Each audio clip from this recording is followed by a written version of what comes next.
Mandi wajib. Mandi wajib. Yang dimaksud dengan mandi di sini ialah mengalirkan air ke seluruh badan dengan niat. Firman Allah Subhanahu wa taala, "Wa in kuntum junuban fattahharu." Pendek nunnya. Wa in kuntum junuban. Wa in kuntum junuban fattahharu. Kalau kamu junub, hadas besar, maka mandilah kamu. Sebab-sebab mandi. Sebab-sebab mandi. Sebab-sebab wajib mandi. Sebab-sebab wajib mandi ada 6. 3 di antaranya biasa terjadi pada laki-laki dan perempuan, dan 3 lagi bertentu khusus pada perempuan saja. 1 bersetubuh, baik keluar mani ataupun tidak. Idzal taqal khitanani faqad wajabal ghuslu wa illam yunzil. Wajib mandi. Yang kedua, baik keluar melalui mimpi atau sebab lain, sengaja atau tak sengaja, perbuatan sendiri ataupun bukan. Dari hadis, 2 hadis. Hadis Ahmad dan Nasai. 3 orang mati. Orang Islam yang meninggal dunia, fardu kifayah atas muslimin, wajib memandikannya. Kecuali orang yang mati syahid. Orang mati syahid tak dimandikan. Mandikanlah dia olehmu, kata Nabi, dengan air dan daun silir. Daun silir, daun bidara. Kemudian orang yang meninggal mati syahid di perang Uhud, la tughsiluhum, jangan mandikan mereka. 4, haid. Apabila seorang perempuan sudah berhenti dari haid, dia wajib mandi supaya dia bisa sholat. Dengan mandi badannya jadi segar dan sehat. 5, nifas. Nifas ialah darah yang keluar dari kemaluan perempuan sesudah melahirkan anak. Nifas ini buat di situ 40 hari. Dalam kurung 40. Kalau tidak berhenti juga, ditambah lagi dalam mazhab Syafi'i menjadi 60 hari. Kalian nanti punya anak, melahirkan anak, lahir anak 40 hari. Berhenti, tak sholat, stop. Tidak berhenti juga, tambah 60 hari. 60 hari tak juga berhenti, berarti dia sakit. Namanya darah itu istihadah. Pas 60 hari, habis itu dia mandi bersih, dia tetap wajib sholat. Karena dia sekarang tidak lagi kena nifas, tapi sudah kena sakit. Istihadah darahnya namanya. 6, melahirkan anak, baik anak dilahirkan itu cukup umur ataupun tidak. Seperti keguguran. Orang yang kena 6 ini, maka dia wajib mandi. Terus? Fardu, rukun mandi. 1, niat.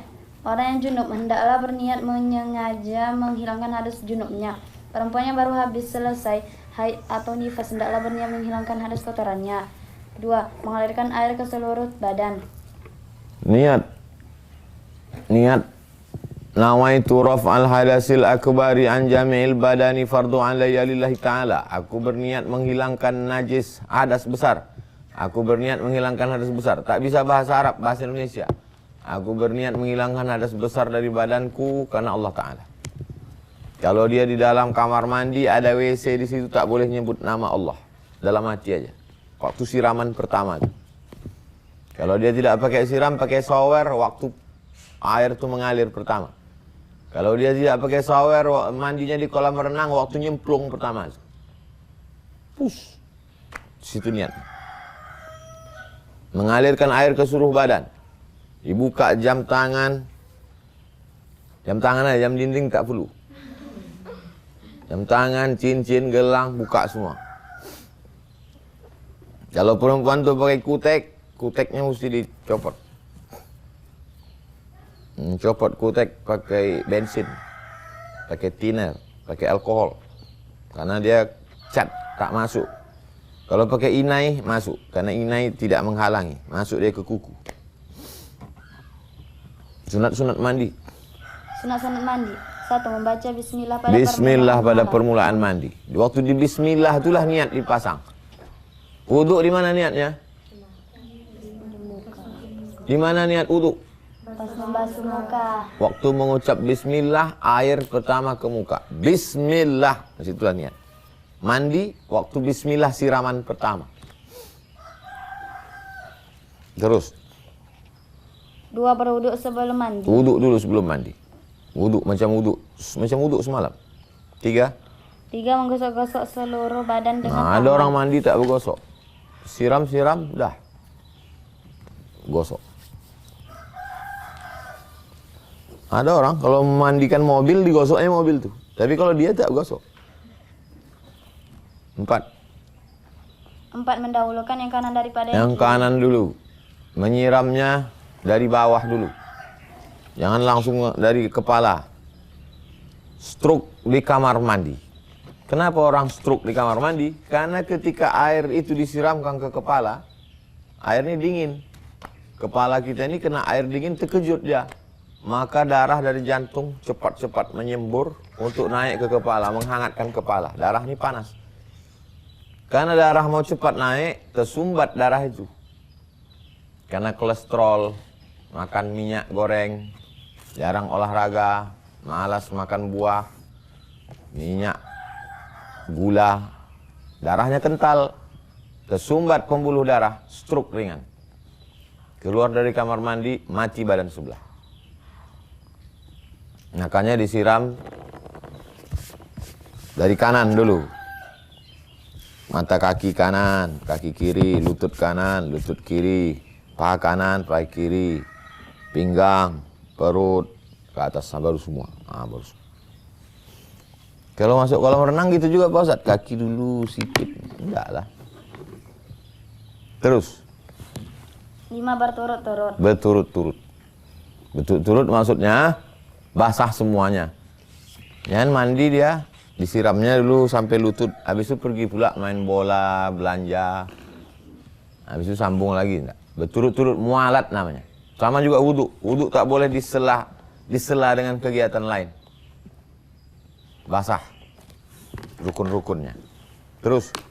Mandi sunat. Ada mandi sunat namanya. 1. Mandi pada hari Jumat disunatkan bagi orang yang bermaksud akan mengerjakan sholat Jumat agar baunya yang busuk tidak mengganggu orang di sekitar tempat duduknya. Sabda Rasulullah SAW. Ani bin Umar. Semalas-malasnya orang Islam, paling tidak dia mandi seminggu sekali. Sudah malas betul. Dari Abdullah bin Umar, "Iza rada ahadukum an ya'tiyal jumu'ata falyaghtasil." Siapa yang mau pergi sholat Jumat, mandilah dia. Bayangkan sholat Jumat di masjid, pintunya tertutup, jendelanya tertutup, kipas angin mati, semuanya tak mandi. Apa tak pingsan imam tuh? Sangka orang kena COVID. Kenapa Pak Imam? Bau kali kalian. Sangka bangkai kalian. 2. Mandi pada hari raya Idul Fitri dan hari raya. Tanggal 20 nanti jangan lupa mandi. Yang tak mandi tadi, siang, besok, tak apa-apa kalian tak mandi. Tanggal 20 nanti, kalau tanggal 20 kalian tak mandi juga, berarti samalah sama yang dipotong tuh nanti. Karena yaghtasilu yaumal jumu'ah. Nabi menganjurkan mandi pada hari Jumat. Wa yauma Arafah. Hari Arafah, wukuf di padang Arafah. Wa yaumal fitri, Idul Fitri, wa yauman nahri. Hari menyembelih kurban tanggal 10. 3. Mandi orang gila apabila ia sembuh dari gilanya. Karena ada sangkaan kemungkinan ia keluar mani. Balik dia dari rumah sakit jiwa kilometer 11, Jalan Subrantas, di samping Undri. Rumah sakit jiwa. Balik dia. Sehat kau sudah? Sehat. Dimandikanlah dia. Mandi dari gila. Habis itu disuruh menyanyi. Dinyanyikannya lah lagu. Lagunya Aku Masih Seperti Yang Dulu. Berarti udah sehat atau belum? Macam yang dulu. Masih dulu. Orang gila juga dimandi. Terus. 4. Mandi tatkala hendak ihram haji atau umrah. Naik pesawat dari Pekanbaru ke Jakarta. Dari Jakarta naik pesawat lagi ke Madinah. Sampai di Madinah, sholat ke masjid, ziarah ke makam Nabi. Habis itu pergilah ke Bir Ali namanya. Mandi. Dari hotel sudah mandi untuk pakaian ihram. Mudah-mudahan kita panjang umur, sehat badan, ada rezeki bisa ihram. Amin. Umroh. tajarrada li ihlalihi wa ightasala. Nabi membuka pakaian beliau ketika hendak ihram dan mandi. 5. 5. Mandi sehabis memandikan mayat. Sabda Rasulullah SAW. Man ghasala mayyitan falyaghtasil wa man hamalahu falyatawadda. Membaca hadis tak perlu pakai tajwid macam baca Quran. Man ghasala mayyitan falyaghtasil. Siapa memandikan jenazah mayyitan falyaghtasil. Baca tajwid itu kalau baca Quran. Karena nanti kalau kalian baca semuanya pakai tajwid, pas ustadz datang kalian bilang ahlan wa sahla. Kalau ustadz datang ahlan wa sahlan. Yang tajwid itu hanya membaca Al-Quran. Tak salah, tidak salah. Terus 6. Mandi seorang kafir. mandi habis memandikan jenazah. Kalian balik nanti ke kampung, buka rumah Quran, nanti kita buat praktek memandikan jenazah. Siapa yang mau jadi jenazah? Buat memandikan jenazah. Itu nanti balik supaya kalian tahu memandikan jenazah. Jangan sampai diumumkan di masjid, memang kita di kampung ini ada rumah Quran. Alumni dari rumah Quran Hajah Rohana, tapi dia tak pandai mandikan jenazah. Jadi cemana lah jenazah nih Pak? Kita kirimkan aja ke Dorsmir, tempat cuci mobil. Disemprot orang sudah. Kasih orang tuh sabun telepon. Jadi kalian nanti belajar memandikan jenazah. Habis memandikan jenazah tuh kalian balik ke rumah mandi. Kenapa? Mana tahu jenazah itu membawa penyakit. Jadi kalau kalian ditanya, "Mak," anak kalian bertanya, "Mak mandi, Mak?" "Iya." "Mandi apa?" "Mak tadi habis memandikan jenazah." "Kenapa Mak mesti mandi lagi?" "Takut diikuti hantu." Jangan cerita-cerita hantu sama anak kalian. Itulah maka anak itu takut hantu. Maknya pula sikit-sikit hantu, sikit-sikit hantu. Dah, 6.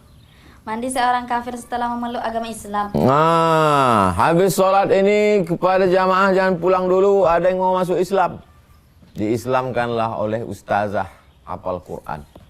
Asyhadu an la ilaha illallah, asyhadu an la ilaha illallah, wa asyhadu anna Muhammadur Rasulullah. Habis itu kasih tahu sama dia, bisikkan ke telinganya, nanti kau di rumah mandi.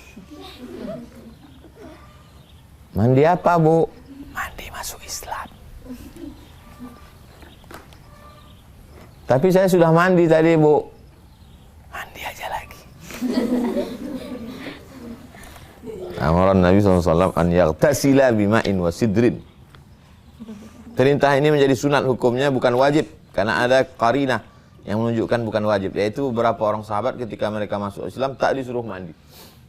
Nanti kau habis masuk Islam nih pulang ke rumah mandi ya. Saya nggak bisa mandi, Bu. Badan saya menggigil kedinginan. Wajib apa sunat? Ya udah, nggak apa-apa. Kau biasanya mandi kapan? Nanti aja, Bu, pas Idul Adha. Assalamualaikum warahmatullahi wabarakatuh. Waalaikumsalam warahmatullahi wabarakatuh. Alhamdulillah wassalatu wassalamu ala Rasulillah wa ala alihi wa sahbihi wa man tabi'ahu wa mawalah.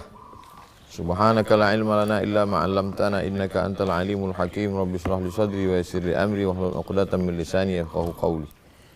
Darah-darah yang keluar dari rahim perempuan. Silakan. Darah-darah yang keluar dari rahim perempuan. Karena beberapa hukum yang penting bersangkut paut dengan beberapa macam darah yang keluar dari rahim perempuan, maka di sini perlu diterangkan satu persatu agar dapat diketahui perbedaannya. Dengan perbedaan itu dapatlah disesuaikan hukum yang bersangkutan dengan keadaan masing-masing. Pertama, darah haid. Yaitu darah yang keluar dari rahim perempuan yang telah sampai umur balik dengan tidak ada penyebabnya, melainkan memang sudah menjadi kebiasaan perempuan sekecil-kecilnya perempuan mulai umur 9 tahun. 9 tahun. Biasanya pada perempuan yang telah berumur 60 tahun ke atas, haid itu akan berhenti dengan sendirinya. Menopause. Lamanya haid paling sedikit sehari semalam. Sehari semalam paling sebentar. Paling lama 15 hari 15 malam. 15 hari 15 malam. Kebiasaan Kalau lewat 15 hari 15 malam, dihitung dari tanggal 1 sampai ke 15, masuk ke 16, maka dia tetap mandi. Mandinya mandi besar menghilangkan hadas besar. Habis itu dia tetap wajib sholat, tetap wajib puasa. Darahnya tidak lagi darah haid, tapi sudah berubah menjadi darah istihadah. Dia tetap sholat, tapi berwuduknya sesudah masuk waktu. Kalian penting, nanti kalian mengajar fikih perempuan. Jangan laki-laki mengajar fikih perempuan. Segan perempuan itu bertanya. Banyaklah orang bertanya ke saya, Ustadz, di masjid kami tak ada ustazah mengajar. Tak ada ustazah. Nah, kalian bukan cuma mengajar.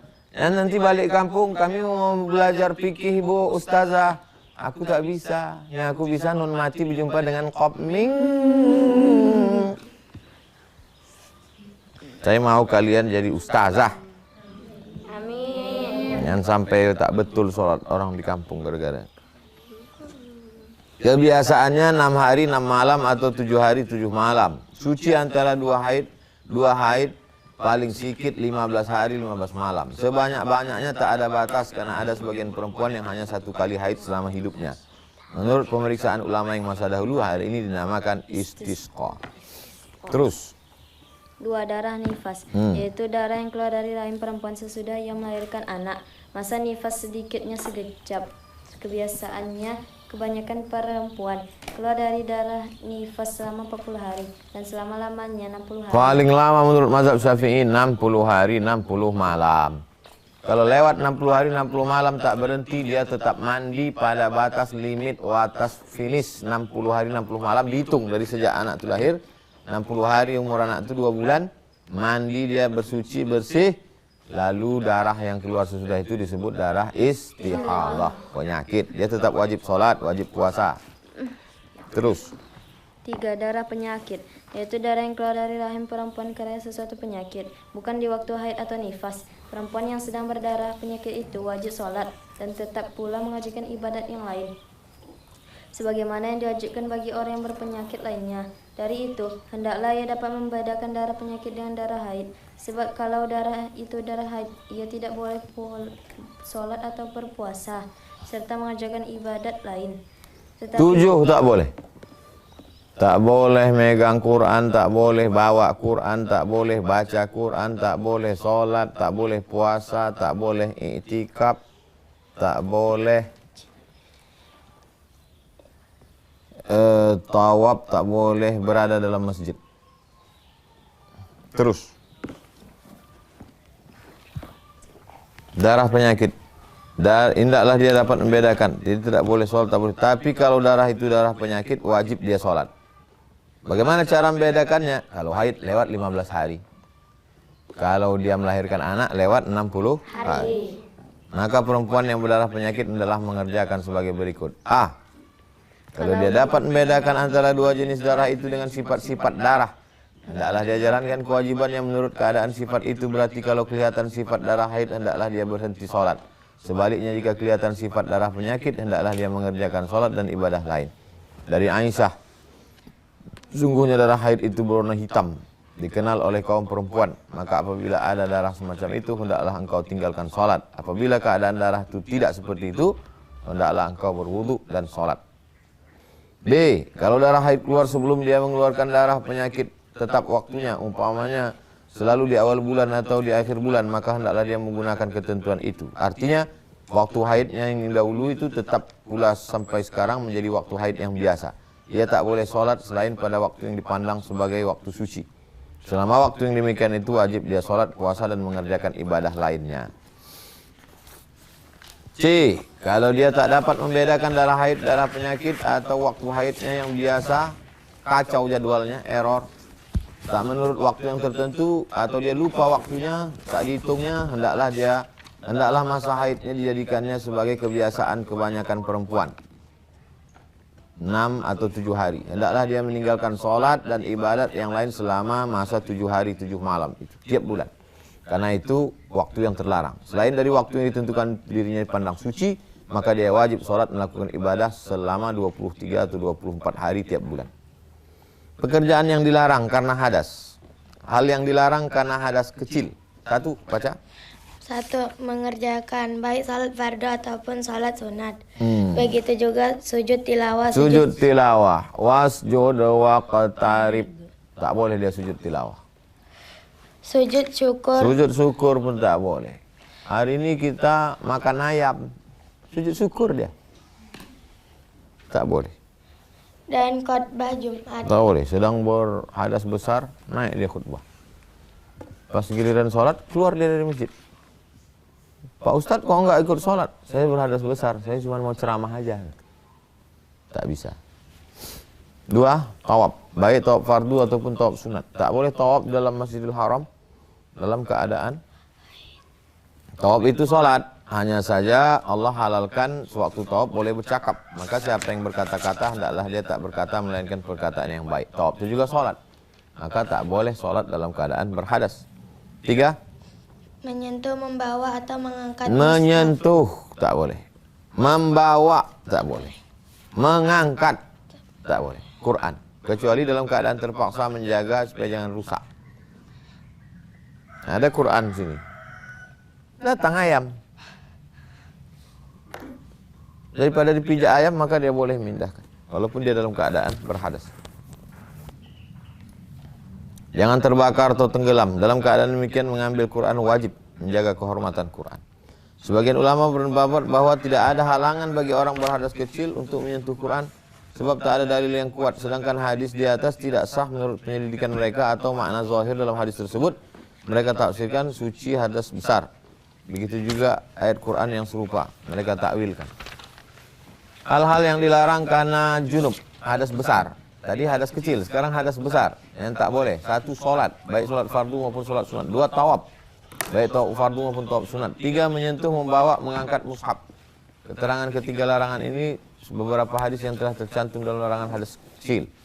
4, membaca Quran. La yaqra'ul junubu, orang junub, walal haid, orang haid, syai'an minal Quran. Jangan baca Quran.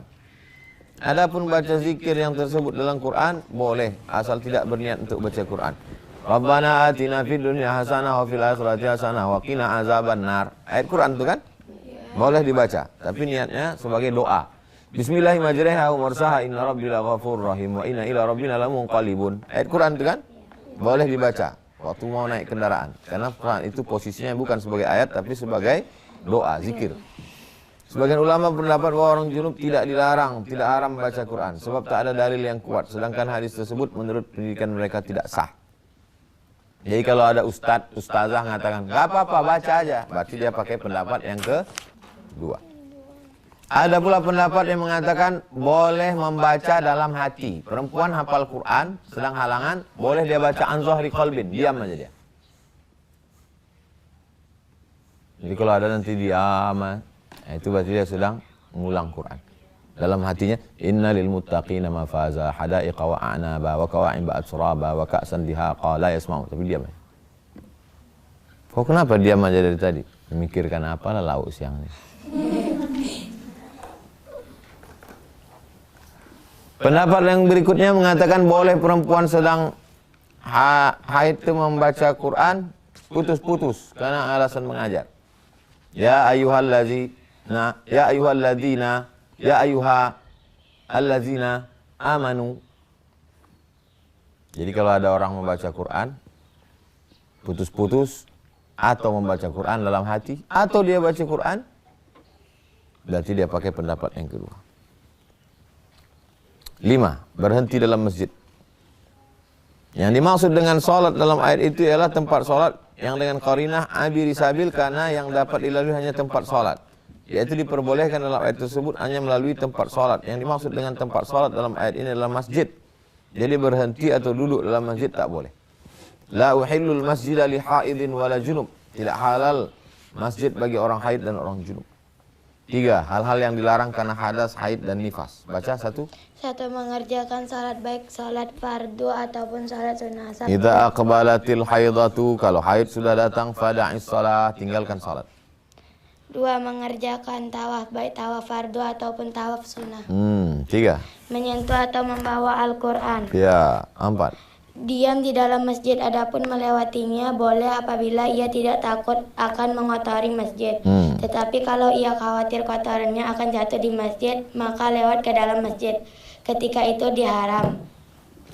Keterangannya ialah beberapa hadis yang tersebut di atas. 5. Puasa baik puasa fardu maupun puasa sunat, perempuan yang meninggalkan puasa karena haid atau nifas wajib menqadha puasa yang ditinggalkannya itu. Adapun salat yang ditinggalkannya sewaktu haid atau nifas tidak wajib diqadanya. Perempuan yang sedang haid tak sholat, maka sholatnya tak wajib diqadha. Sedangkan puasanya wajib diqadha. Wajib diganti puasanya itu. 6. Suami haram menalak istri yang sedang haid atau nifas. Tunggu istrinya habis haid atau habis nifas baru kalau dia mau talak. Ibnu Umar telah mentalak istrinya yang sedang haid, maka Umar menanyakan hal itu kepada Rasulullah SAW, maka Nabi melarang. 7. Suami istri haram bersetubuh ketika istri dalam haid atau nifas sampai suci dan sesudah mandi. Suci dia berhenti, haidnya berhenti, nifasnya mandi dia, suci bersih. Apakah yang wajib dihindari oleh suami ketika istrinya sedang haid? 1. Wajib dihindari oleh semua badan istrinya kecuali dalam ayat tersebut diperintahkan menjauhi perempuan dengan tidak ditentukan apa yang harus dijauhi. 2. Yang wajib dihindari hanya tempat keluar darah itu saja karena ayat tersebut membicarakan tentang darah. Asal hadis ini berhubungan dengan orang Yahudi di masa Rasulullah. Apabila istri mereka haid, mereka tidak memberinya makan. Jadi di zaman dulu orang Yahudi itu kalau bininya haid dibuatkan di satu rumah khusus, tak dikasih makan, dikucilkan. Sedangkan dalam Islam perempuan tetap dimuliakan, dihormati, dikasih makan, dikasih tempat tidur, hanya saja tidak berhubungan. Sahabat Rasulullah menjawab dengan hadis di atas. 3. Wajib dihindari adalah bagian antara pusat dan lutut karena dikhawatirkan tak mampu dia mengendalikan hawa nafsunya. Dari ayat tersebut timbul pula perbedaan paham antara ulama. Apakah haid sudah berhenti sebelum perempuan itu mandi, sudah boleh suaminya mendekatinya atau menunggunya mandi? Pendapat pertama mengatakan boleh, asal berhenti tanpa mandi boleh, tak usah menunggu mandi dulu karena dia sudah suci. Pendapat kedua mengatakan belum boleh, mandi dulu baru boleh. Dua pendapat, dua-dua bisa dipakai. Hal yang harus diperhatikan berhubungan dengan darah. Di antara beberapa kewajiban kaum perempuan ialah mempelajari hal-hal dan hukum yang berhubungan dengan darah haid, darah nifas, darah istihadah, darah penyakit. Sebab hal yang demikian amat banyak sangkut pautnya dengan amal ibadah dan pergaulan antara suami istri. Kalau suaminya pandai, wajiblah dia mengajar istrinya. Kalau istrinya dan sang istri wajib belajar. Akan tapi kalau suaminya tak tahu, tak paham, tak pernah belajar, sang istri wajib belajar pada orang lain yang dipercayainya. Itulah pentingnya nikah sama suami laki-laki yang tahu hukum. Jangan sampai kalian nikah sama Fir'aun. Nauzubillah. Nikah sama hantu. Anak kalian jadi tuyul. Mudah-mudahan kalian dapat laki-laki yang soleh-soleh.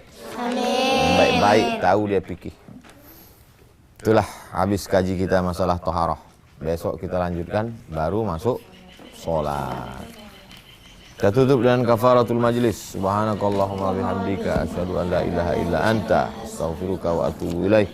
Wassallallahu ala sayyidina Muhammad wa ala alihi wasallam walhamdulillahirabbil alamin. Tulis di atas tuh pembahas hari ini hari Rabu tanggal 8 tanggal berapa? Tanggal 7 Juli 2021. Pembahasan di awal tadi. Jadi ketika kalian buka kalian ingat, oh aku udah belajar ini udah setahun, udah 2 tahun, udah 20 tahun.